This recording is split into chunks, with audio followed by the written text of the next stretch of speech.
अजान के ये पहला जुमला सुनकर घरों में वुजू बनाकर निकल रहे हैं, उनसे अब कहा जा रहा है अशहदु अल्ला इलाहा इल्लल्लाह।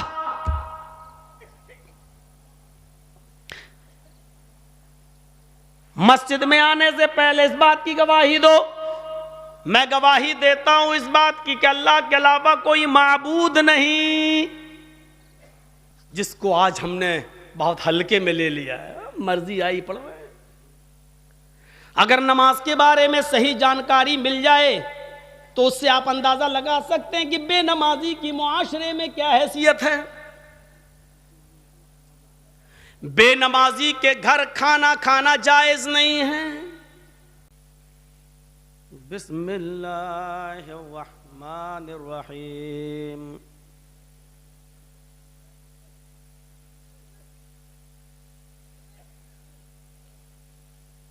या अय्युहल्लज़ीना आमनू अक़ीमुस्सलाह वला तकूनू मिनल मुशरिकीन।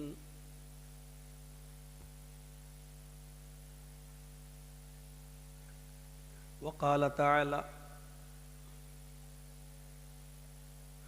या अय्युहल्लज़ीना आमनू इस्तईनू बिस्सब्रि वस्सलाह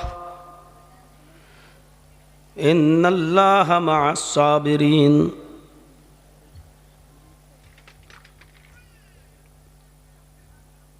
रब्बि इश्रह ली सदरी वयस्सिर ली अमरी वहलुल उक़दतम मिन लिसानी यफ़क़हू क़ौली।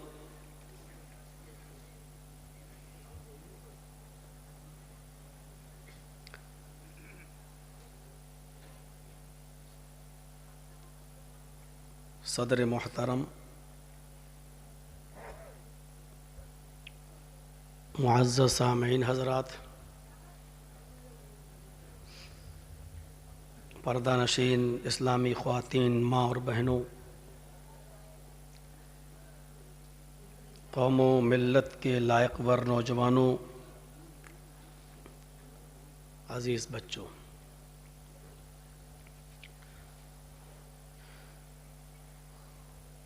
26 और 27 फरवरी 2 दिन के इजलास का ये आज लास्ट डे है, आखिरी दिन है।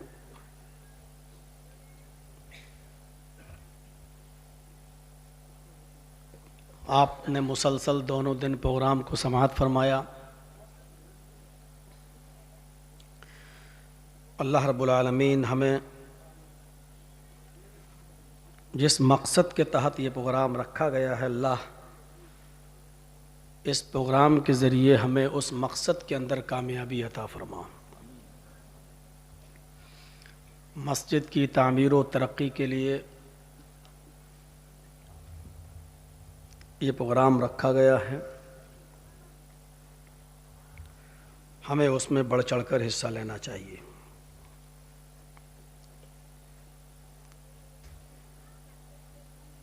आज के लिए मैंने ये वादा किया था कि मैं नमाज के ताल्लुक़ से कुछ बातें आपके सामने रखूँगा।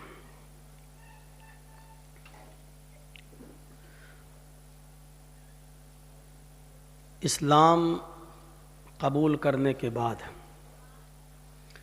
या इस्लाम के अंदर दाखिल होने के बाद सबसे बड़ी इबादत और इस्लाम का सबसे बड़ा रुकन यही नमाज है। अल्लाह तबारक व तआला ने या नबी अकरम सल्लल्लाहु अलैहि वसल्लम ने किसी भी इबादत के तर्क करने पर, किसी भी इबादत को छोड़ने पर गुनाह तो बतलाया है, लेकिन कुफ्र और शिर्क नहीं बतलाया है। लेकिन नमाज एक ऐसी इबादत है जिसके छोड़ने को कुफ्र भी बताया गया है और शिर्क भी बताया गया है।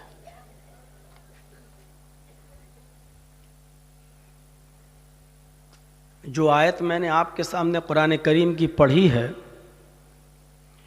उस आयत के अंदर अल्लाह रब्बुल आलमीन ने बहुत साफ लफ्ज़ों में कहा है, या अय्युहल्लज़ीना आमनू अक़ीमुस्सलाह वला तकूनू मिनल मुशरिकीन। ईमान वालों, मुसलमानों, तुम नमाज कायम करो, वला तकूनू मिनल मुशरिकीन, और मुशरिकों में से मत हो जाओ। इन दो चीज़ों पर गौर कीजिए। नमाज पढ़ो पहली चीज़, और इसके साथ जोड़ा है मुशरिकों में से मत हो जाओ। यानी नमाज पढ़ने वाला मोमिन है और नमाज को छोड़ने वाला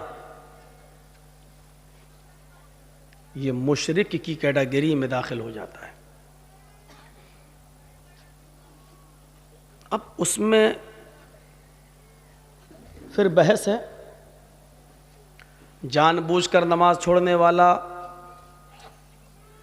या मजबूरी में नमाज छोड़ने वाला, उसकी क्या कैटेगरी है,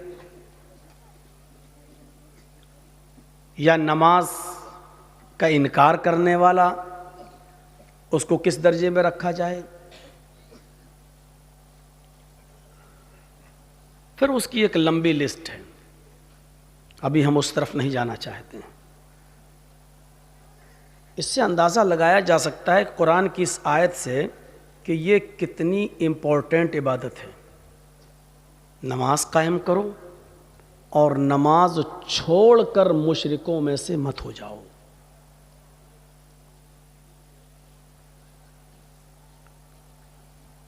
अल्लाह के नबी सल्लल्लाहु अलैहि वसल्लम ने फरमाया कि बैनल अब्दी व बैनल कुफ्री व शिरकी तरकुस्सलाह। कुफ्र, शिर्क और बंदे के दरमियान, कुफ्र व शिर्क और इंसान के दरमियान फर्क क्या है? तरकुस्सलाह, नमाज का छोड़ना। नमाज जब तक पढ़ रहा है मोमिन है, और नमाज को छोड़ दिया तो एक बंदे और कुफ्र और शिर्क के दरमियान फिर कोई फर्क नहीं रह जाता है। मोमिनों काफिर के दरमियान अगर कोई चीज फर्क करने वाली है तो वो है नमाज।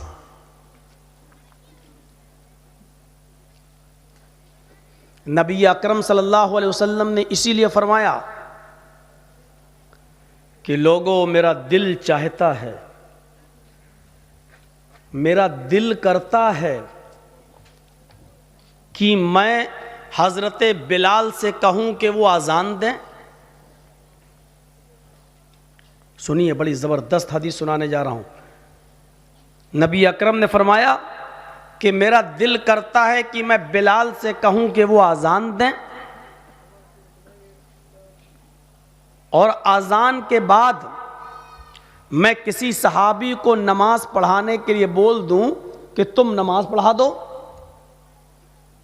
और मैं गांव में, कबीले में, मोहल्ले में घुसकर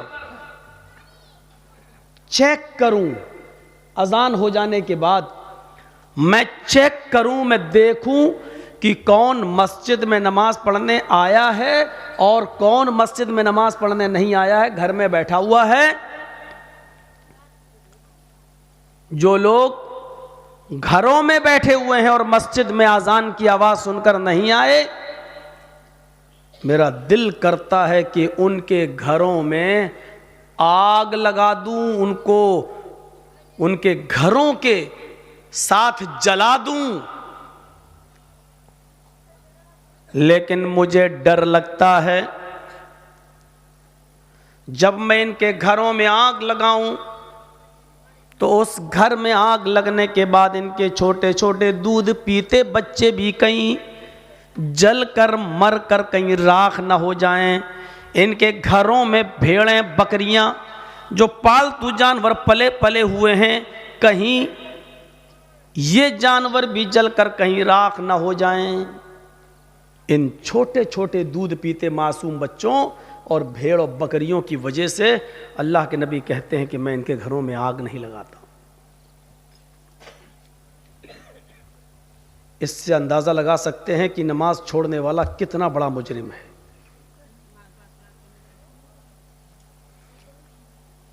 अल्लाह के रसूल ये कह रहे हैं कि मेरा दिल चाहता है कि बिलाल से कहूं अजान दो और एक सहाबी से कहूं कि तुम नमाज पढ़ा दो, और मैं चेक करूं कि कौन मस्जिद में है और कौन अपने घर में है।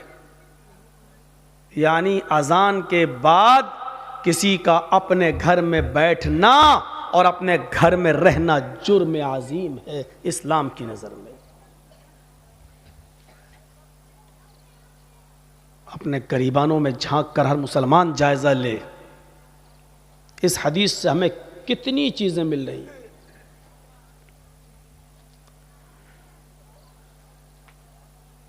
हजरत आयशा फरमाती हैं, अल्लाह के नबी सल्लल्लाहु अलैहि वसल्लम मुझसे गुफ्तगू करते, बीवी है नबी की, वाइफ है नबी की, अल्लाह के रसूल बिस्तर पर बैठे हुए हमसे बातें कर रहे होते, हस्बैंड वाइफ है, दिल लगी की बातें हो रही होती, हम लोग प्यार भरी बातें कर रहे होते, एक दूसरे से हंसी मजाक कर रहे होते, हम नबी को खुशी पहुंचाते, नबी अकरम मुझे खुशी देते, हम लोग अभी हंसी मजाक कर रहे होते, हम लोग आपस में प्यार भरी बातें कर रहे होते कि इसी बीच मस्जिद से अजान की आवाज आती, अल्लाहु अकबर अल्लाहु अकबर। नबी अकरम के कानों में जैसे ही अजान की आवाज जाती, अल्लाह के नबी सल्लल्लाहु अलैहि वसल्लम मुझसे मुंह फेर लेते, मुझे धक्का देते, मुझे अपने पास से हटा देते, दोनों हाथ से मुझे दूर कर देते, फौरन चारपाई से बिस्तर से उठ जाते, वुजू बनाते, फिर अल्लाह के नबी अजान की आवाज़ सुनकर मुझे देखते भी नहीं, मेरी तरफ नज़र भी नहीं उठाते, और मुझे ऐसा लगता जैसे अल्लाह के रसूल मुझे जानते ही नहीं कि मैं कौन हूँ।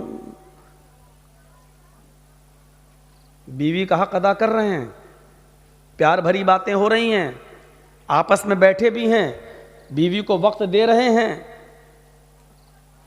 प्यार भरी बातें हो रही हैं, लेकिन जैसे ही अजान की आवाज़ आती, हज़रत आयशा फरमाती हमसे ऐसा मुंह फेर लेते, ऐसा लगता है जैसे मुझे जानते ही नहीं है कि मैं कौन हूं। इतनी बेरुखी, इतनी बेरुखी कि मुझे जानते ही नहीं। ये अल्फाज, ये लफ्ज हजरत आयशा की अल्फाज हैं, ऐसा लगता जैसे मुझे पहचानते ही नहीं कि मैं कौन हूं। यानी अजान के वक्त नमाज का इतना ख्याल, बीवी का ख्याल है, लेकिन जब अल्लाह की इबादत का वक्त आया तो फिर बीवी को छोड़कर इबादत की तरफ चले गए, फिर पहचान ही नहीं रहे हैं कि बीवी ये कौन है, और बीवी कह रही है मुझे पहचान, ऐसा लगता कि मुझे जानते ही नहीं कि मैं कौन। ये यहां से हम अंदाजा लगाएं, बाखबर किया जाता है आपको हर अजान से, नमाज से पहले।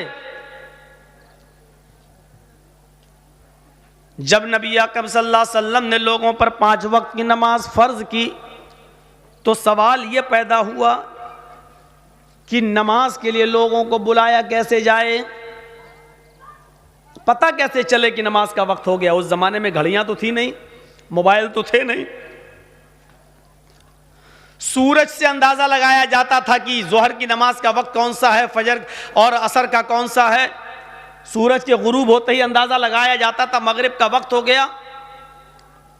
आसमान पर जब लाल रंग की लालामी खत्म हो जाए तो समझा जाता था कि ईशा की नमाज का वक्त हो गया।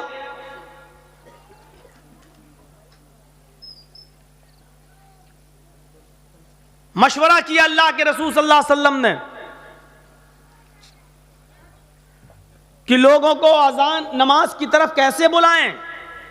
किसी ने मशवरा दिया अल्लाह के रसूल अजान, किसी ने मशवरा दिया नमाज के लिए बुलाने के लिए मोहल्ले में एक आग लगाई जाए, हर नमाज के वक्त आग लगाई जाए।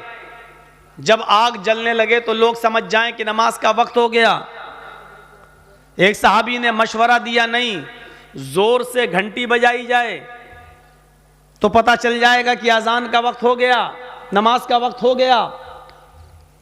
किसी ने मशवरा दिया कि शंख बजाया जाए, जिसको भोंपू बोलते हैं, शंख बजाया जाए जोर से, उससे पता चल जाएगा कि नमाज का वक्त हो गया।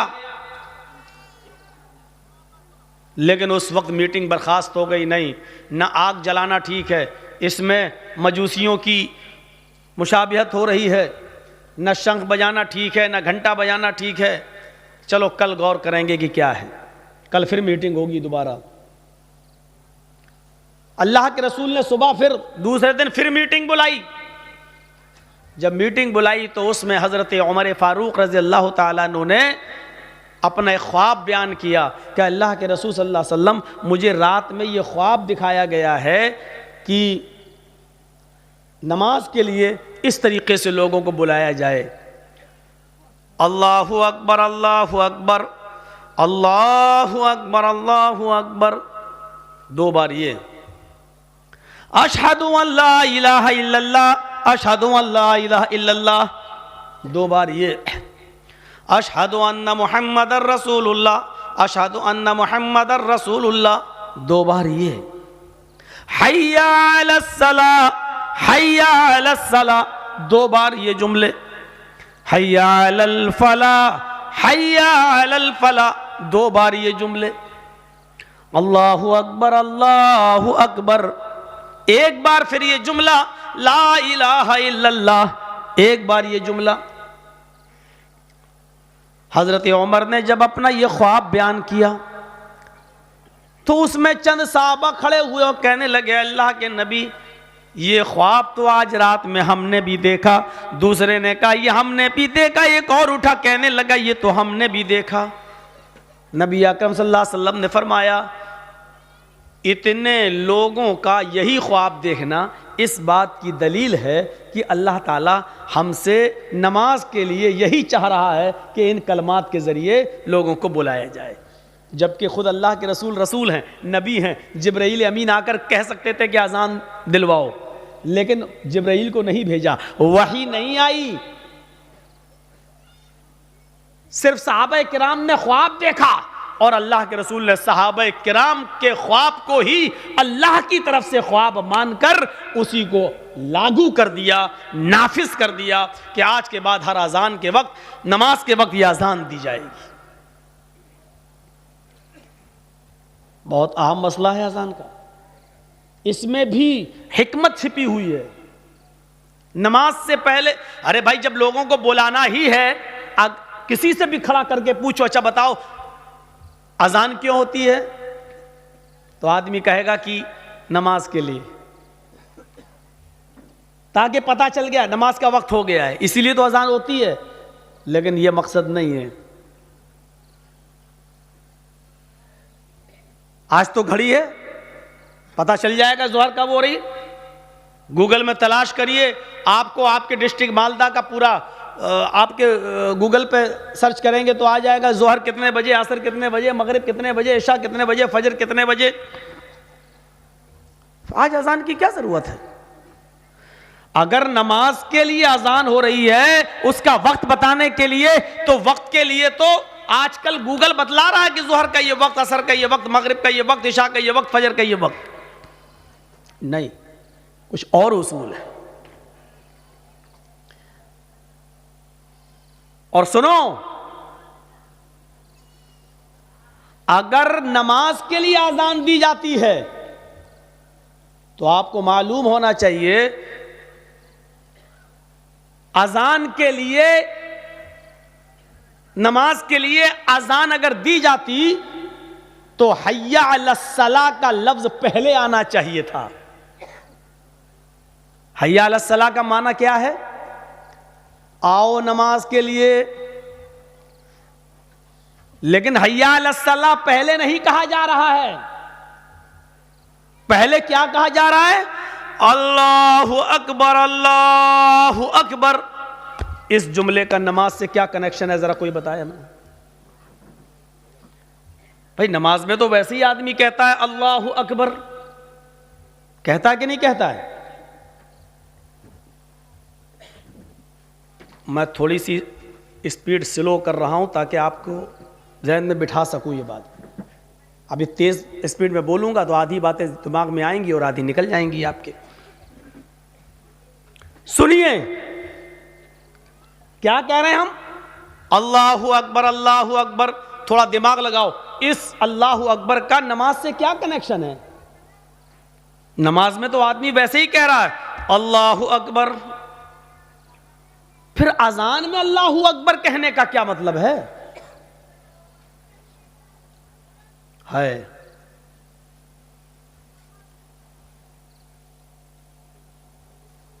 अल्लाहु अकबर, अल्लाहु अकबर। कल मैंने बताया था जब मुअज्जिन कहे अल्लाहु अकबर, अल्लाहु अकबर, तो तुम भी कहो अल्लाहु अकबर, अल्लाहु अकबर। ये मुअज्जिन के साथ साथ अवाम को, पब्लिक को, रियाया को, मुसलमानों को ये जुमले इसलिए दोहराने का हुक्म दिया गया है कि जिस तरह मुअज्जिन अल्लाह को सबसे बड़ा मान रहा है, तुम भी अल्लाह को सबसे बड़ा मानो। अब अल्लाह को सबसे बड़ा मानने का मतलब क्या है? अल्लाहु अकबर, अल्लाहु अकबर। अल्लाह सबसे बड़ा है और इसको एक बार नहीं 2 बार कहा जा रहा है। अल्लाहु अकबर, अल्लाहु अकबर।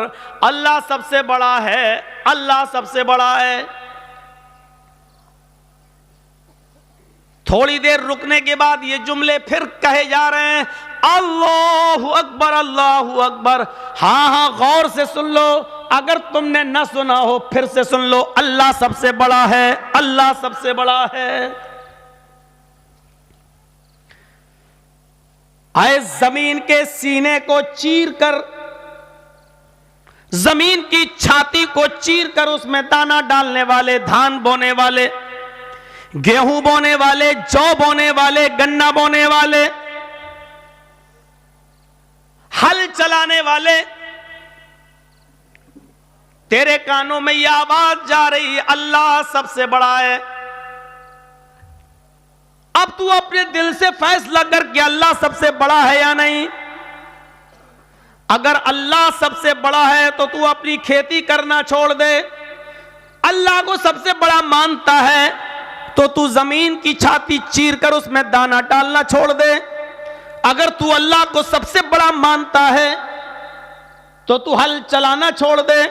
अगर तू अल्लाह को सबसे बड़ा मानता है तो चाय की दुकान बंद कर दे। अगर तू अल्लाह को सबसे बड़ा मानता है तो अपने किराना मर्चेंट की दुकान को तू बंद कर दे।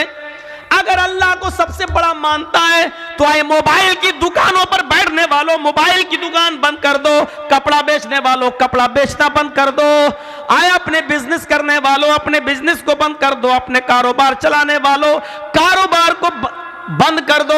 अगर तुम अल्लाह को सबसे बड़ा मानते हो तो तुम अल्लाह के घर की तरफ जाओ। अल्लाह को सबसे बड़ा मानते हो तो तुम इस बात का सबूत दो कि ये सारी चीजें छोटी हैं। हम छोटे, हमारी दुकान छोटी है, हमारा कारोबार छोटा है, हमारा बिजनेस छोटा है, हमारा खेत छोटा है। अगर इस अजान के लफ्ज को अल्लाहू अकबर को सुनने के बाद भी अगर तू दुकान पे बैठा रहा, अगर तू खेत जोतता रहा, अगर तू कपड़ा बेचता रहा और मस्जिद की तरफ नहीं गया, तो इसका मतलब ये है कि तूने अल्लाह को सबसे बड़ा नहीं माना, तूने अपनी दुकान को अल्लाह से बड़ा माना, तूने अपने खेत को अल्लाह से बड़ा माना, तूने अपने कारोबार को अल्लाह से बड़ा माना, तूने हल चलाने को अल्लाह से बड़ा माना, तूने किराना की दुकान को सबसे बड़ा माना, तूने अपने घर को सबसे बड़ा जाना, तूने अपने बीवी और बच्चों को अल्लाह से बड़ा जाना। अगर अल्लाह को सबसे बड़ा मानता है, इसलिए अकबर कहा, अकबर। अजान में यह भी कहा जा सकता था अल्लाहु कबीर, अल्लाह बड़ा है। कबीर के माना क्या होते हैं? बड़ा। अजीम के माना क्या होते हैं? बड़ा। यह भी कहा जा सकता था अल्लाहु अजीम, अल्लाह बड़ा है। यह भी कहा जा सकता था अल्लाहु कबीर, अल्लाह बड़ा है। लेकिन न कबीर कहा जा रहा है, न अजीम कहा जा रहा है, बल्कि अकबर कहा जा रहा है, जिसका माना होता सबसे बड़ा। अल्लाहु अकबर, इसका माना यह हुआ कि अल्लाह तुम्हारी दुकानों से, तुम्हारे मकानों से, तुम्हारे खेतों से, तुम्हारे बिजनेस से, तुम्हारे ऑफिसों से, तुम्हारी सरकारी नौकरियों से सबसे बड़ा है अल्लाह। मौलाना साहब जिस आदमी के यहाँ काम करते हैं वो हमें छुट्टी नहीं देता है मस्जिद में नमाज पढ़ने के लिए। हम घर पे आने के बाद फिर हम सुबह से लेकर शाम तक की नमाजें इकट्ठी पढ़ लेते हैं। सुन लो, हर वो बिजनेस, हर वो सर्विस, हर वो नौकरी इस्लाम की नजर में और शरीयत में हराम है, जो आपको आपके नमाज के वक्त में आपको नमाज पढ़ने से रोकती है। इस्लाम की नजर में वो नौकरी हराम है, इस्लाम की दृष्टि में वो सर्विस हराम है, शरीयत की रोशनी में वो गवर्नमेंट की जॉब ही क्यों ना हो वो भी हराम है। अगर कोई सरकारी सर्विस या प्राइवेट जॉब अगर आपको आपके अव्वल वक्त में या आपको नमाज के औकात में आपको नमाज पढ़ने की इजाजत नहीं दी जा रही है, तो आपके लिए वो सर्विस हराम है, वो नौकरी हराम है, वो कारोबार हराम है जो आपको नमाज के वक्त में नमाज पढ़ने से रोक रहा है। वो कमाई भी हराम है और वो बिजनेस भी हराम है। अब मत पूछना मौलाना साहब फला जगह नौकरी करना जायज है कि ना जायज, इस जुमले में सब आ गया है। हर वो बिजनेस, हर वो सर्विस, हर वो जॉब हराम है अजान के वक्त, नमाज के वक्त, जिससे आपको नमाज पढ़ने से रोका जा रहा हो या आप जिसकी वजह से नमाज नहीं पढ़ पा रहे हो, हराम है। दुकान पर ज्यादा कस्टमर आए, भीड़ लगी है, लेकिन अजान की आवाज आ रही है, तो आपको कस्टमर को छोड़ना पड़ेगा और नमाज के लिए जाना पड़ेगा। क्योंकि अकीमुस्सला कहा गया है, यह नहीं कहा गया नमाज पढ़ लो, नमाज कायम करो कहा। नमाज कायम करने का मतलब यह कि उसको वक्त पे पढ़ो, उसके उसूल पर पढ़ो, उसके ज़ाब्तों पर पढ़ो, नबी के तरीके पर पढ़ो, और नबी ने जो वक्त बताया उस वक्त पर पढ़ो। बाद में तो पढ़ ही लोगे, शाम को इकट्ठी भी पढ़ लोगे। नमाज पढ़ने का हुक्म नहीं दिया अल्लाह ने, नमाज को कायम करने का हुक्म दिया है। और नमाज का कायम करना यह है कि जैसी अजान हुई बंद करो दुकान और जाओ नमाज पढ़ने के लिए, चाहे 20 कस्टमर ही तुम्हारी दुकान पर क्यों ना हो। यह है नमाज का कायम करना। साहब बहुत बड़ा नुकसान हो जाएगा। फिर तो आपने कारोबार को बड़ा समझ लिया, फिर तो आपने दुकान को बड़ा समझ लिया, फिर आपने अल्लाह को बड़ा कहां समझा? फिर आपने अल्लाह को बड़ा नहीं माना। अब समझ में आ रहा है अजान क्यों दिलवाई जा रही है? नमाज के लिए अजान। अभी अभी अभी नहीं कहा गया नमाज पढ़ने आओ, अभी ये कहा गया नमाज पढ़ने बाद में आना। पहले ये फैसला करो कि तुम अल्लाह को सबसे बड़ा मानते भी हो या नहीं मानते हो। अजान के वक्त ही पता चल जाता है कि कौन अल्लाह को बड़ा मान रहा है और कौन अल्लाह को बड़ा नहीं मान रहा है।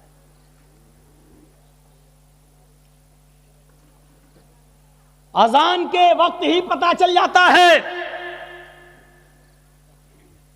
इस जुमले को बार बार 2 बार कहा जा रहा है और फिर 2 बार और कहकर 4 बार कहा जा रहा है। पूरी अजान उठा लो, 4 बार कोई जुमला नहीं कहा गया, सबसे पहले यही जुमला 4 बार कहा जा रहा है। अल्लाहु अकबर, अल्लाहु अकबर 2 बार हो गया। अल्लाह सबसे बड़ा है, हां अल्लाह सबसे बड़ा है। आए कारोबार में मसरूफ रहने वालों, आए खेतों में मसरूफ रहने वालों, आए ऑफिस में बिजी रहने वालों, हाय सरकारी और प्राइवेट जॉब में मशगूल रहने वालों, हाय दुकानों में मसरूफ रहने वालों, अपने अपने घरों में बिजी रहने वालों, दोबारा फिर सुन लो, अल्लाहु अकबर, अल्लाहु अकबर। अल्लाह सबसे बड़ा है, अल्लाह सबसे बड़ा है, तुम्हारे कारोबार से बड़ा। अल्लाहु अकबर असल में इसमें तफजील का जो इस्तेमाल होता है वो मिन के जरिए भी होता है। इसके बाद ये लफ्ज साइलेंट है जो दिल में रखा जाता है लेकिन बोला नहीं जाता है। अजान पूरी क्या है? अल्लाहु अकबर का पूरा जुमला क्या है? अल्लाहु अकबर मिन कुल्ली शैइन, ये है। समझ में आ रहा है ना? बहुत स्लो बोल रहा हूं, अभी स्पीड बढ़ेगी मेरी, अभी इतना जहन में रखिए। अजान का सही जुमला क्या है? अल्लाहु अकबर मिन कुल्ली शै, लेकिन मिन कुल्ली शै नहीं बोला जाता है, लेकिन वो दिल में रहता है। मिन कुल्ली शै का मतलब क्या हुआ? हर चीज से। अब तर्जुमा क्या होगा? अल्लाहु अकबर मिन कुल्ली शै, अल्लाह हर चीज से बड़ा है। लेकिन मिन कुल्ली शैइन बोला नहीं जाएगा। जैसे इंग्लिश में नाइफ किसको कहते हैं? चाकू को। नाइफ के माना चाकू, लेकिन के लिखा जाता है, बोला नहीं जाता, वो साइलेंट रहता है। नी मानी घुटना, इंग्लिश में नी मानी घुटना, लेकिन के लिखा होता है लेकिन बोला नहीं जाता, पढ़ा नहीं जाता। ऐसी अरबी जबान में आजान का पहला जुमला है अल्लाहु अकबर मिन कुल्ली शै। मिन कुल्ली शै न लिखा जाएगा न बोला जाएगा, लेकिन दिल में माना जाएगा कि अल्लाह सबसे बड़ा है। अल्लाहु अकबर, अल्लाहु अकबर, अल्लाह सबसे बड़ा है, अल्लाह सबसे बड़ा है, अल्लाह हर चीज से बड़ा है, अल्लाह हर चीज से बड़ा है। इस जुमले को सुनकर भी अपने घरों में रहने वालों, अपनी दुकानों में बैठने वालों, अपने खेतों में खेती करने वालों, अनाज काटने वालों, फलों में व्यस्त रहने वालों, आम के पेड़ों में मसरूफ रहने वालों, लीची के बाग देखने वालों, बीड़ी सिगरेट बनाने वालों, सुन लो, सुन लो, सुन लो, दोबारा सुन लो, अल्लाह सबसे बड़ा है, अल्लाह सबसे बड़ा है। अब जिन लोगों ने इस जुमले को सबसे बड़ा, अल्लाह को सबसे बड़ा माना, उन्होंने अपनी दुकान बंद कर दी, अपना मकान बंद कर दिया, अपनी दुकान बंद कर दी, अपना ऑफिस बंद कर दिया, या चले आए किसी को बिठा के कि मैं जा रहा हूँ नमाज पढ़ने, आप बैठो, अब मैं अभी आता हूँ। अब जो लोग चले, इसका मतलब ये है कि वो अल्लाह को सबसे बड़ा मान लिए। पहली चीज़ याद रखना, इन्होंने अल्लाह को बड़ा मान लिया। अजान सुनने के बावजूद जिन लोगों ने अपनी दुकानों में बैठना गवारा कर लिया, खेतों में रहना गवारा कर लिया, सुन लो, उन्होंने अल्लाह को बड़ा नहीं माना। उन्होंने अपने आप को, अपने कारोबार को और अपने बिजनेस को अल्लाह से बड़ा माना है। और ये लोग जंग कर रहे हैं अल्लाह से। अब अल्लाह से जंग कर रहे हैं तो जीतेंगे या हारेंगे, इसका जवाब हमें देने की ज़रूरत नहीं। आप खुद अपने दिल से फैसला कर लो, क्या दुनिया में कोई ताकत ऐसी है जो अल्लाह का मुकाबला कर सके और जो अल्लाह से जीत सके? अब जिन्होंने बड़ा माना वो चले गए, घर छोड़ के वुजू बनाया, चलने लगे मस्जिद में, जाने लगे मस्जिद की तरफ। और इसमें तो कोई शक ही नहीं है, घर से जो लोग वुजू बनाकर मस्जिद की तरफ जाते हैं, बहरहाल सवाब मिलता है। एक ज़ईफ़ रिवायत में तो यहाँ तक आता है कि अगर कोई शख्स घर में वुजू बनाता है और वो घर से वुजू बनाकर मस्जिद में जाता है तो उसको एक हज का सवाब दिया जाता है। तो घर से वुजू बनाने की बहरहाल फजीलत तो है ही। अगरचे हम इस ज़ईफ़ हदीस को अगर न भी माने और ये मान लें, तो कम से कम इतना तो मानो कि घर से वुजू बना के चलना ये बहरहाल बहुत बड़ी सवाब की बात है और बहुत बड़ी नेकी की बात है। अब जो लोग मस्जिद में आ गए, तो अब उनको कहा जा रहा है, जो लोग घरों में हैं उनको नहीं कहा जा रहा है। अब जो लोग अजान के ये पहला जुमला सुनकर घरों में वुजू बनाकर निकल रहे हैं, उनसे अब कहा जा रहा है अशहदु अल्ला इलाहा इल्लल्लाह।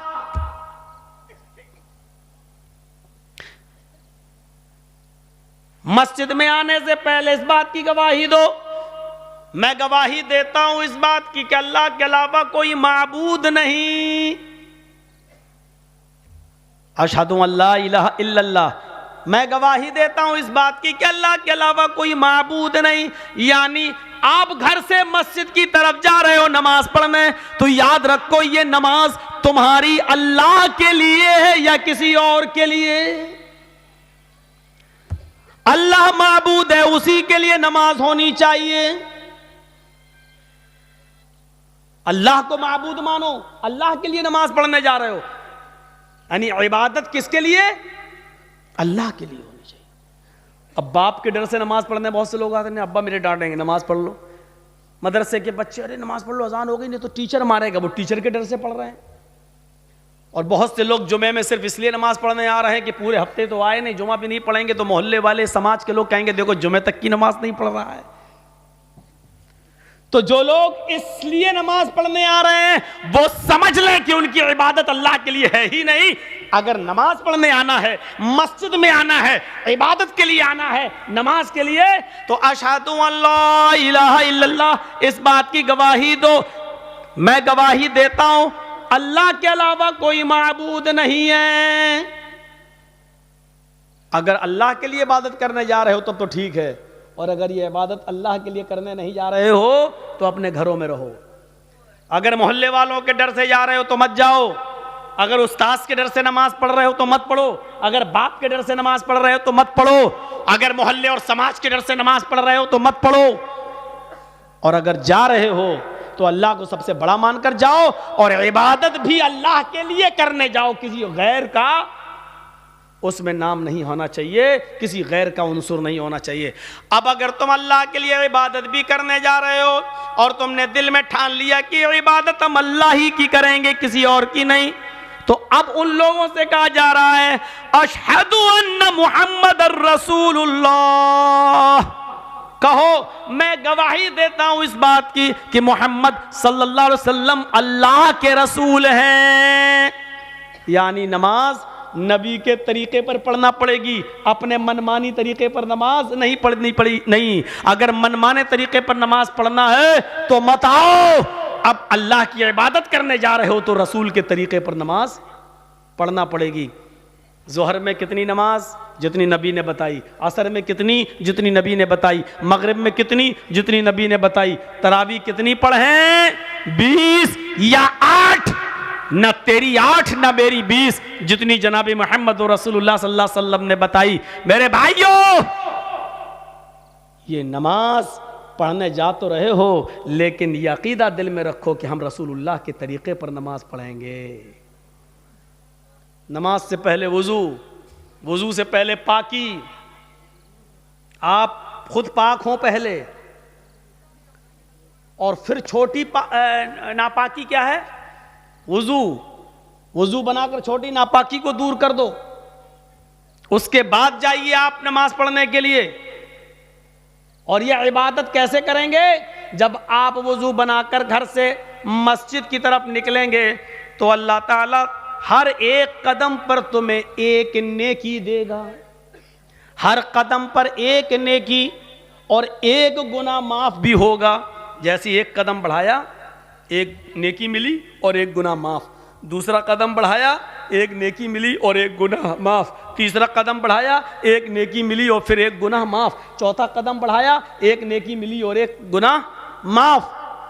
हजरत ज़ैद इब्ने साबित रजी अल्लाह ताला अन्हु जब मस्जिद से घर की तरफ, जब घर से मस्जिद की तरफ नमाज पढ़ने जाते थे, उनका घर मस्जिद के करीब था, लेकिन फिर भी वो छोटे छोटे कदम रखते थे। लोगों ने पूछा इतने नज़दीक मस्जिद है और तुम जल्दी नहीं आते हो, छोटे छोटे कदम रखते हो? तो उन्होंने यही हदीस पढ़ के सुनाई थी कि अल्लाह के नबी ने फरमाया तुम में से जब कोई शख्स मस्जिद में नमाज के लिए जाता है तो उसके हर एक कदम पर एक नेकी मिलती है और एक गुनाह साफ हो जाता है। मैं इसलिए छोटे छोटे कदम रखता हूं ताकि मेरे कदम की गिनती ज्यादा हो जाए, मुझे नेकियां ज्यादा मिल जाएं और मेरे गुनाह ज्यादा से ज्यादा मिट जाएं। तो मेरे प्यारे साथियों, ये आपको तभी मिलेगा जब आप घर से वुजू बनाएंगे, और वुजू बनाने के बाद जब घर से निकलेंगे तो हालत वुजू का सवाब, और वुजू में नमाज के लिए जो कदम उठेंगे ये बावुजू होकर जब उठेंगे तो उस पर और ज्यादा सवाब।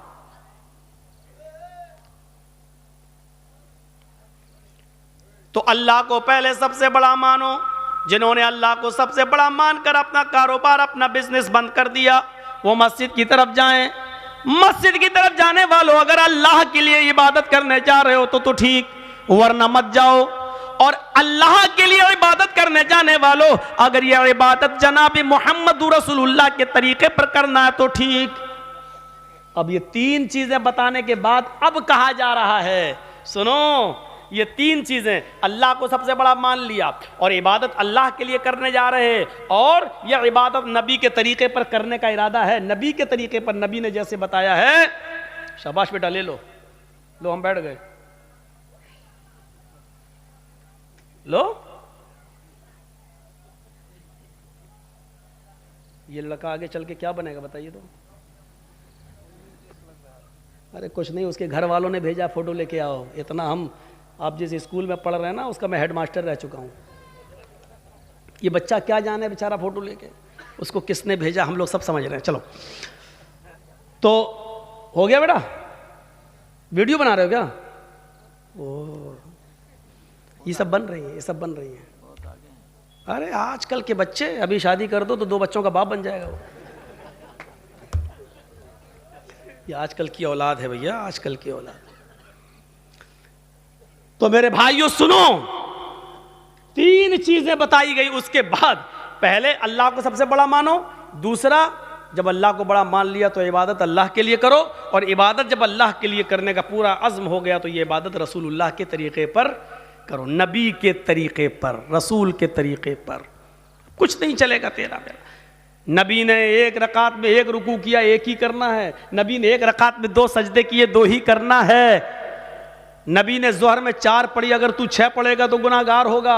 नबी ने मगरिब में 3 पढ़ी, अगर तू 4 पढ़ेगा तो गुनाहगार होगा। नबी ने फजर में 2 पढ़ी, अगर तू 3 या 4 पढ़ेगा तो गुनाहगार होगा। नमाज उतनी ही पढ़ना है जितनी जनाबी मोहम्मद रसूलुल्लाह ने बताई है। तो मेरे भाइयों, अगर ये तरीका नबी का मानते हो तो अब ये 3 चीजें जब तुमने मान ली तब कहा जा रहा है हय्या अलस सलाह, अब आओ नमाज के लिए। देखा नमाज के लिए कब बुलाया जा रहा है? पहले ये 3 बातें जब बता दी गई और आपके दिमाग में डाल दी गई। ईमानदारी के साथ बताइए, अजान का ये फलसफा और ये मकसद आज से पहले आपने किससे सुना था? हमें तो ये मालूम था कि नमाज अजान हो रही, चलो नमाज पढ़ना है, नमाज के लिए अजान हो रही। नहीं, नमाज के वक्त को बताने के लिए घड़ी काफी है। नमाज के वक्त को बताने के लिए आजकल टाइम मोबाइल बतला रहा है। नमाज का वक्त बताने के लिए अजान नहीं है।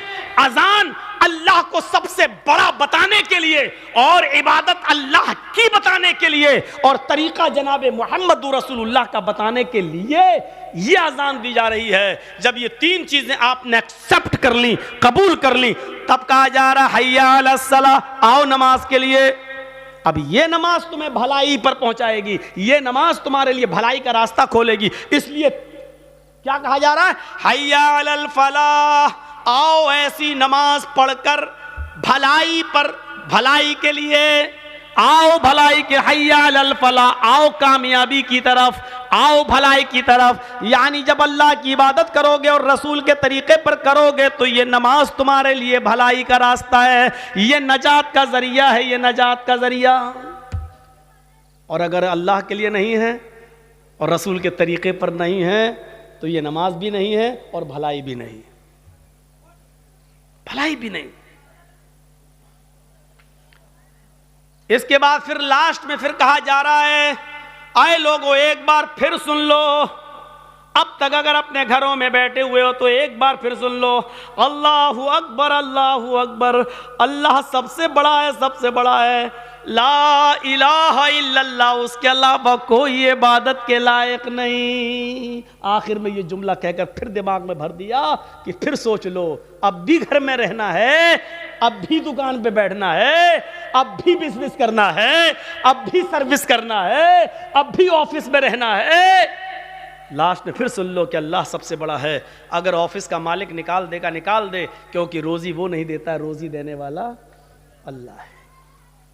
अच्छा ठीक है, ऑफिस में बैठे हो, उससे रोजी रोटी चल रही है, प्राइवेट जॉब है, अचानक आग लग गई, आपके दोनों हाथ जल गए, अब क्या करोगे बताइए आप?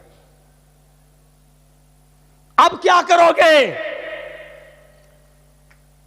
अचानक बिल्डिंग टूट गई, गिर गई, दीवार गिर गई, यहां फिसल गए, हमारे दोनों पैर टूट गए, अब क्या करोगे?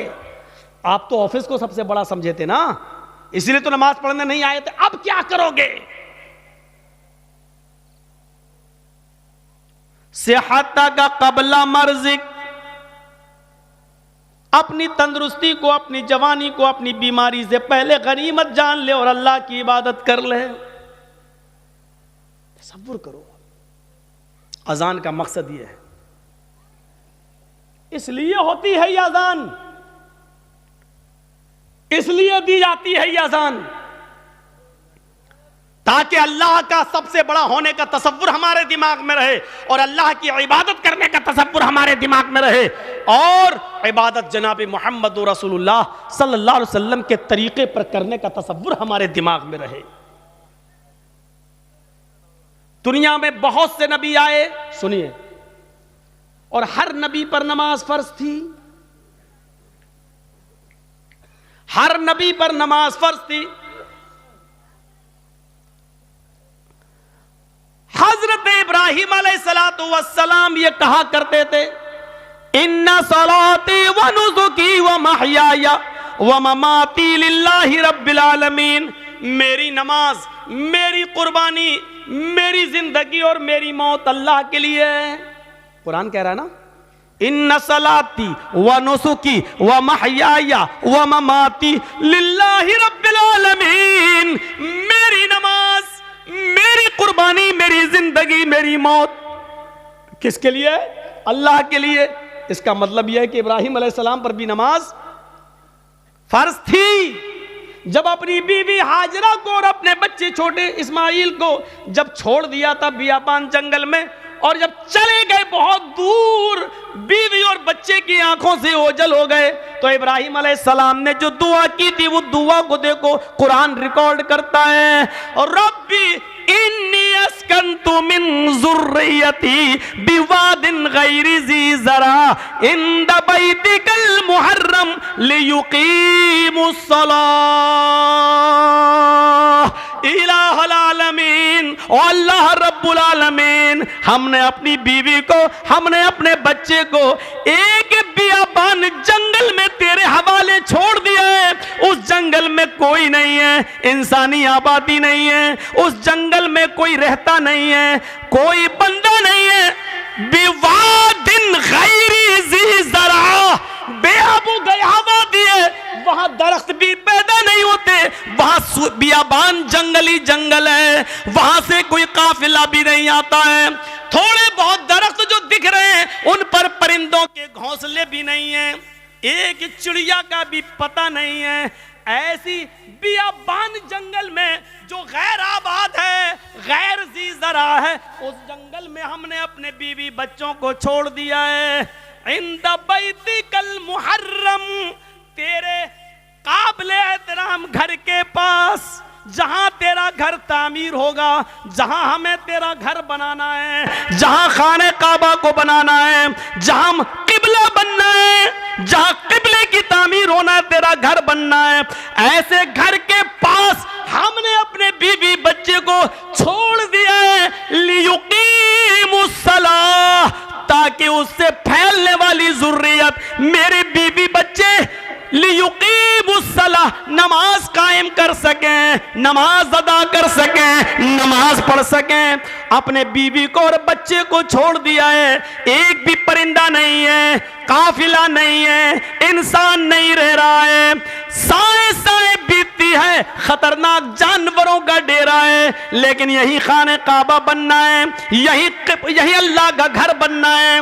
इसी खाने काबा का तवाफ आगे चल के होना है और सारी दुनिया इसी की तरफ आगे चल कर रुख करके नमाज पढ़ छोड़ने वाली है। हमें इसी जगह पर अपने बीवी बच्चों को छोड़ दिया है ताकि मेरी बीवी से, मेरे बच्चों से जो नस्ल फैले, जो तादाद बढ़े, जो संख्या बढ़े, जो आबादी बढ़े, लियुकीमुस्सलाह, वो तेरी लिए नमाज पढ़ सकें, वो नमाज कायम करें, वो नमाज पढ़ने वाले हों। इब्राहिम अलैहिस्सलाम ये दुआ कर रहे हैं, हमने अपने बीवी और बच्चों को ऐसी जगह छोड़ा है जो बिल्कुल बियाबान है, लेकिन हमने वहां इसलिए छोड़ा है, वहां तेरा घर है इसलिए छोड़ा ताकि वो नमाज अदा करें, नमाज पढ़ें। कुरान की आयत से हमें पता चलना चाहिए कि नमाज की अहमियत क्या है। यही नमाज है। हजरत मूसा अलैहिस्सलातु वस्सलाम को अल्लाह ने हुक्म दिया था, व अक़िमिस्सलात लिज़िक्री, आए मूसा तुम मेरी याद के लिए, मुझे याद करने के लिए नमाज कायम करो। पता चला कि ये नमाज मूसा अलैहिस्सलाम पर भी फर्ज थी, इब्राहिम पर भी फर्ज थी, नूह अलैहिस्सलाम पर भी फर्ज थी। ये नमाज लुकमान अलैहिस्सलाम पर भी फर्ज थी, और लुकमान अलैहिस्सलाम तो अपने बेटे से कह रहे हैं, कुरान कहता है या बुनैया अक़िमिस्सलाह, आए मेरे बेटे नमाज कायम कर। ये नमाज लुकमान और उसके बेटे पर भी फर्ज थी। रहा नबी अकरम का मसला, तो अल्लाह के नबी का मसला तो मैंने अभी बयान कर दिया। अम्मा आयशा कहती हैं अजान की आवाज सुनकर मुझे हटा देते, मुझसे दूर हो जाते, ऐसा लगता जैसे मुझे जानते ही नहीं है, ऐसा लगता जैसे मुझे पहचानते ही नहीं है, कभी हमें देखा ही नहीं है, ऐसा महसूस होता है जैसे ये हमें पहचान ही नहीं रहे हैं। ये नमाज का हाल जिसको आज हमने बहुत हल्के में ले लिया है, मर्जी आई पढ़ो। अगर नमाज के बारे में सही जानकारी मिल जाए तो उससे आप अंदाजा लगा सकते हैं कि बेनमाजी की मुआशरे में क्या हैसियत है। बेनमाजी के घर खाना खाना जायज नहीं है, बेनमाजी की शादी में शिरकत करना जायज नहीं है।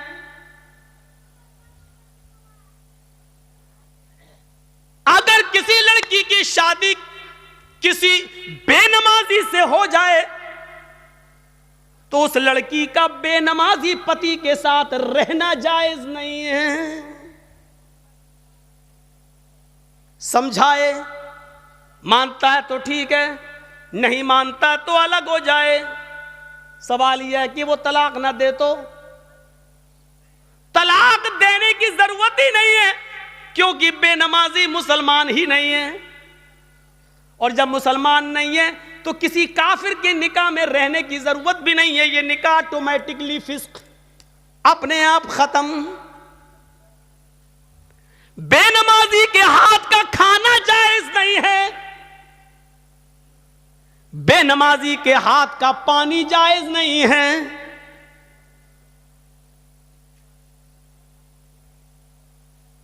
बेनमाजी अगर मर जाए तो उसकी नमाज़े जनाजा पढ़ना जायज नहीं है। बेनमाजी अगर मर जाए तो उसको मुसलमानों के कब्रिस्तान में दफन करना जायज नहीं है। क्या क्या बताऊं।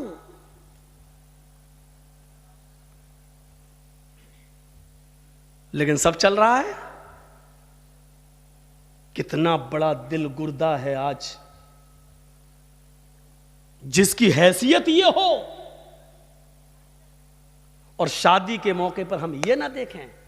पूछते हैं लड़की पढ़ी लिखी है? हाँ। कितनी? कुरान पढ़ी है। कितना बड़ा कारनामा है, कुरान पढ़ी है। और कुरान खुलता कब है? रमजान में। फिर पूरे रमजान तक बंद रहता है। फिर जब रमजान का महीना आएगा तब वो कपड़े से खुलेगा, धूल उस वक्त धूल साफ होगी, अपने जहेज के बर्तन रोज धोएगी, अम्मा की और बाप की तरफ से मिले हुए बर्तन रोज धोएगी। लेकिन कुरान जिस जुज़दान में लिपटा हुआ है उसको महीनों हो जाते हैं उसको साफ करने की नौबत नहीं आती। जिस तरीके से बेनमाजी औरत बेनमाजी आदमी के साथ नहीं रह सकती, उसी तरीके से नमाजी शौहर के साथ बेनमाजी औरत नहीं रह सकती।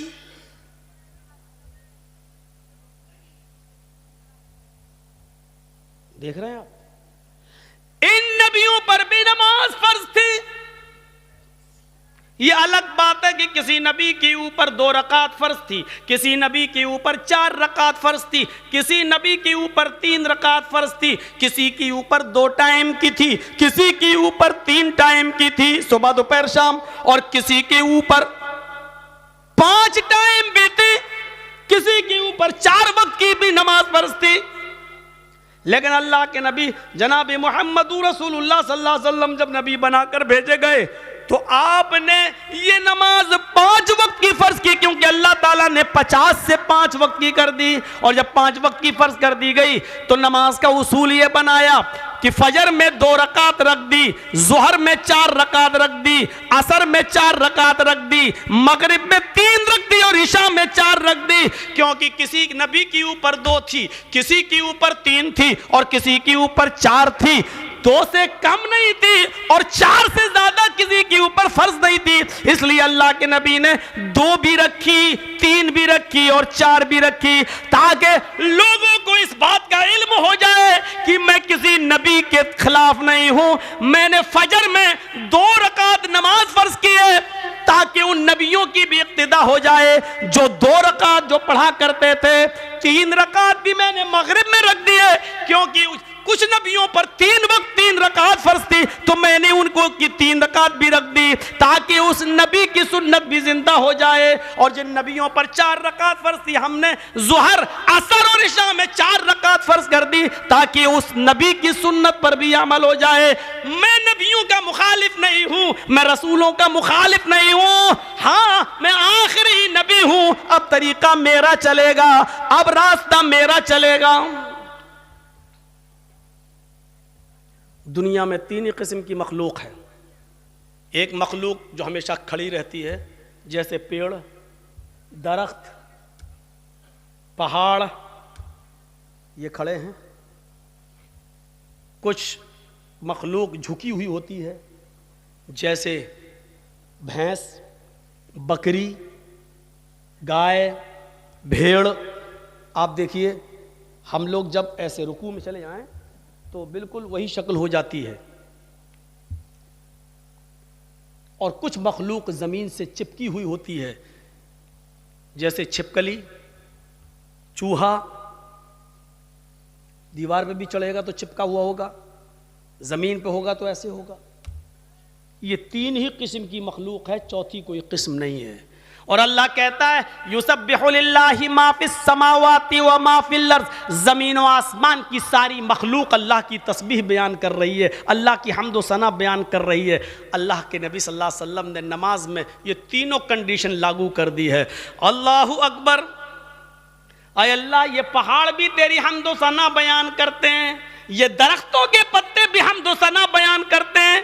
अगर तुझे खड़े होकर की जाने वाली इबादत ज्यादा पसंद है दरख्तों की, पहाड़ों की, तो देख मैं खड़ा हूं। अल्लाहु अकबर। मेरी इस अदा को कबूल कर ले। अगर तुझे 4 पैर वाले जानवरों की इबादत ज्यादा पसंद है तो देख मैं झुक गया हूं। अल्लाहु अकबर। मैंने रुकू कर लिया है, देख मैंने भी उनकी तरह शक्ल बना ली है। अगर तुझे छिपकली, चूहे और जमीन पर रेंगने वाले कीड़े मकोड़े, सांप, बिच्छुओं की इबादत और उनकी तस्बीह पसंद है तो देख मैं सजदा कर रहा हूं। अल्लाहु अकबर। जमीन पर चिपक गए, सजदा कर लिया। अय अल्लाह, अगर तुझे ये हयात पसंद है तो मैं भी इस हयात को कर रहा हूं। तीनों चीजें नमाज के अंदर लागू कर दी हैं। पता नहीं अल्लाह को कौन सी अदा ज्यादा पसंद है। अल्लाह, तीनों अदाओं में से जो तुझे पसंद है वो कबूल कर ले। आइए एक और चीज बताता हूं आपको। अल्लाह के नबी सल्लल्लाहु अलैहि वसल्लम के पास चंद सहाबा आते हैं। हाँ सुनिए, जबरदस्त चीज। चंद सहाबा आते हैं और आकर कहते हैं, अय अल्लाह के नबी सल्लल्लाहु अलैहि वसल्लम, मैं जब मस्जिदों में नमाज पढ़ने जाता हूं तो ये काफिर कान लगा लगा कर सुनते हैं, दीवारों पर कान लगा कर सुनते हैं। जब हम जोर से मस्जिदों में नमाज की हालत में कुरान की तिलावत जब मैं जोर से करता हूं तो ये काफिर सुन लेते हैं बाहर से, फिर ये मस्जिदों में घुस जाते हैं और बेतहाशा मारते हैं, इतना मारते हैं कि मारते मारते पीटते पीटते हमें बदहाल कर देते हैं, लहू लुहान कर देते हैं। अल्लाह के नबी ने पूछा, अच्छा ये बताओ वो किस वक्त कान लगाकर सुनते हैं तुम्हारी दीवारों पर? कहा अल्लाह के नबी, शाम को जब काम करके वापस आते हैं, बहुत देर हो गई, तकरीबन 1.5 घंटा 1 घंटा, वहां बड़ा शोर हो रहा है, वो पीछे वो लोग सुन ही नहीं रहे, पता नहीं क्या खुरापाते कर रहे हैं। बच्चे नहीं हैं उसमें, कुछ बड़े भी हैं, उधर देखिए वो पीछे, और अभी तक नहीं सुन रहे। देखो वो फिर छलांग लगा रहा, कूद रहा, उनकी आवाज़ यहाँ तक आ रही है। कोई ऐसा आदमी नहीं है जो उनको भगा दे, उनको कह दे घर जाए।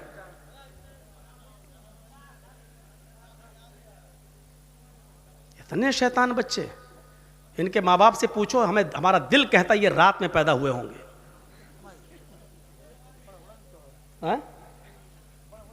हाँ बड़ा बड़ा भी है, हमको यहां से दिख रहा है, अभी निगाह इतनी कमजोर थोड़ी हुई हमारी। पूछा अल्लाह के नबी सल्लल्लाहु अलैहि वसल्लम ने, अच्छा ये बताओ कि वो किस वक्त कान लगा के सुनते हैं? कहा अल्लाह के रसूल, वो जब शाम को काम करके वापस आते हैं, जब तो वो कान लगाकर सुनते हैं, यानी असर के वक्त। तो अल्लाह के नबी सल्लल्लाहु अलैहि वसल्लम ने फरमाया, अच्छा तो कान लगाते हैं वो दीवारों पर? कहाँ? तो ठीक है, फिर असर में तुम कुरान की किरात जोर से करना बंद कर दो, यानी आहिस्ता पढ़ लो। और कब कान लगाते हैं? कहा अल्लाह के रसूल, कैलूला करते वक्त। हम लोग जब दोपहर में काम करके आते हैं, घर में खाना खा के थोड़ा सोते हैं, कैलूला यानी जोहर की नमाज के वक्त वो कान लगाकर सुनते हैं और हमको पकड़ के मारते हैं जब हम जोर से कुरान की तिलावत करते हैं तब। तो अल्लाह के नबी ने कहा जोहर में भी तुम कुरान को आहिस्ता पढ़ो। देखिए आपने ये नहीं कहा कि नमाज घर में पढ़ लो। मकामी आदमी हो, जो कहीं का रहने वाला हो, आप अपने गांव के रहने वाले हैं, तो आप अपने घर पे नमाज नहीं पढ़ेंगे। कोई मुसाफिर आदमी है, सफ़र से आया है, तो वो जहाँ ठहरा है, जहाँ रुका है, वो नमाज पढ़ सकता है अपने मकाम पर जहाँ वो ठहरा है, इसलिए कि उसको कसर में करना है, 2 रकात पढ़ना है। और मुसाफिर जोहर और असर एक साथ पढ़ सकता है, मगरिब और इशा एक साथ पढ़ सकता है, वो 2 नमाजें मिला सकता है, उसको गुंजाइश है। लेकिन मकामी आदमी को नहीं। अल्लाह के रसूल ने उनसे क्या कहा? अच्छा जोहर में मारते हैं और असर में मारते हैं? कहा तो ठीक है, जोहर में आहिस्ता पढ़ लो और असर में आहिस्ता पढ़ लो। अच्छा ये बताओ मगरिब में? का अल्लाह के रसूल वो बहुत देर से आते हैं, तो मगरिब में वो कान लगा के नहीं सुनते हैं। तो आपने फरमाया फिर मगरिब में कुरान की तिलावत जोर से करो। अच्छा इशा में? हाँ अल्लाह के नबी जब वो घर कारोबार करके खेती बाड़ी करके वापस आते हैं तो इशा में भी कान लगा के सुनते हैं।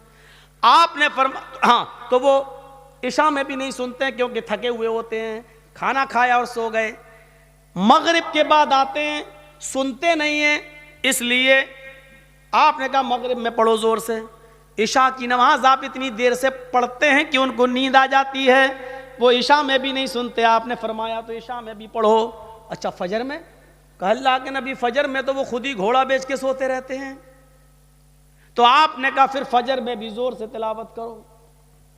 पहले ये 5 वक्त जोर से तिलावत होती थी, 5 नमाजों में जोर से पढ़ा जाता था अल्हम्दुलिल्लाह रब्बिल आलमीन। जब सहाबा ने शिकायत की कि अल्लाह के रसूल ये हमें मारते हैं, कानों में दीवारों पे कान लगाते हैं, सुन लेते पढ़ रहे हैं तो मारते हैं, पीटते हैं, इतना मारते हैं कि लहू लुहान हो जाते हैं। तो आपने कहा कब मारते हैं? कहा जोहर में। आपने कहा जोहर में आहिस्ता पढ़ो।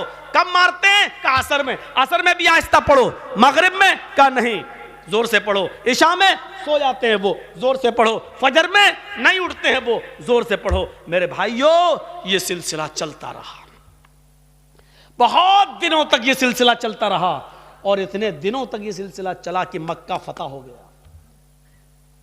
जब मक्का में कामयाबी मिल गई और नबी की हुकूमत आ गई तब सहाबा किराम ने फिर अर्ज किया, अब जो चीज बताना चाहता हूं वो सुनिए। अब सहाबा ने अर्ज किया, आए अल्लाह के नबी, जब हमारे हालात खराब थे, जब ये हमें मारते थे, पीटते थे, जिसकी वजह से आपने आहिस्ता पढ़ने का हुक्म दे दिया था जोहर में और असर में, अब तो ये मारते नहीं है, अब तो हुकूमत हमारे हाथ में आ गई, अब तो मक्का और मदीना की बागडोर हमारे हाथ में है, तो आए अल्लाह के नबी हमें पहले वाली इजाजत दे दीजिए, अब हम फिर से 5 वक्त की नमाजों में जोर से तिलावत करें। भाई हालात अब खत्म हो गए, पहले हालात बुरे थे इसलिए आपने आहिस्ता पढ़ने को कह दिया, अब तो हमारे फेवर में है हालात, अब तो हमारे हक में है हालात, तो अब क्यों हम आहिस्ता पढ़ें, अब हम जोर से पढ़ेंगे। आपने कहा नहीं, नहीं, बिल्कुल नहीं। सहाबा ने कहा अल्लाह के रसूल, क्या ये वजह नहीं थी कि ये लोग हमें मारते थे इसलिए आपने आहिस्ता पढ़ने के लिए कह दिया था? आपने कहा वजह यही थी। कहा जब वो रीजन खत्म हो गया, जब वो वजह खत्म हो गई, तो अब जोर से पढ़ने की इजाजत क्यों नहीं दी जा रही है? अल्लाह के नबी ने क्या फरमाया? आपने फरमाया इसलिए कि बाद में आने वाले लोग जब ये सोचेंगे कि जोहर में, असर में आहिस्ता पढ़ने की इजाजत क्यों दी, और मगरिब में, इशा में और फजर में जोर से तिलावत क्यों की जाती है, जब ये बाद में आने वाले लोगों को पता चलेगा, जब वो इसकी हिस्ट्री पढ़ेंगे, जब वो हदीसें पढ़ेंगे, जब उनको मालूम होगा कि सहाबा किराम मार खाते थे, इतना पीटे जाते थे कि उनकी चमड़ी उधड़ जाती थी, लहूलुहान हो जाते थे, इसके बावजूद उन्होंने नमाज नहीं छोड़ी, मारे खाई लेकिन नमाज पढ़ी, आहिस्ता पढ़ी लेकिन पढ़ी, नमाज छोड़ी नहीं है। जब उनको इस बात का इल्म होगा तब उनको पता चलेगा कि साहबा किराम ने बड़ी से बड़ी मुसीबतें झेली हैं लेकिन नमाज नहीं छोड़ी है, नमाज तर्क नहीं की है, तो फिर वो भी नमाजी बन जाएंगे, वो भी नमाज के पाबंद हो जाएंगे। अब आपको अंदाजा है मेरे भाइयों, साहबा किराम मारे खाते थे, इतना पीटते थे कि उनकी चमड़ी उधड़ जाती थी, जिस्म से खून बहता था, लेकिन इसके बावजूद नमाज पढ़ रहे हैं। अल्लाह के रसूल ने कहा जोर से मत पढ़ो, आहिस्ता पढ़ो, लेकिन पढ़ो, नमाज ऐसी कंडीशन में भी माफ नहीं।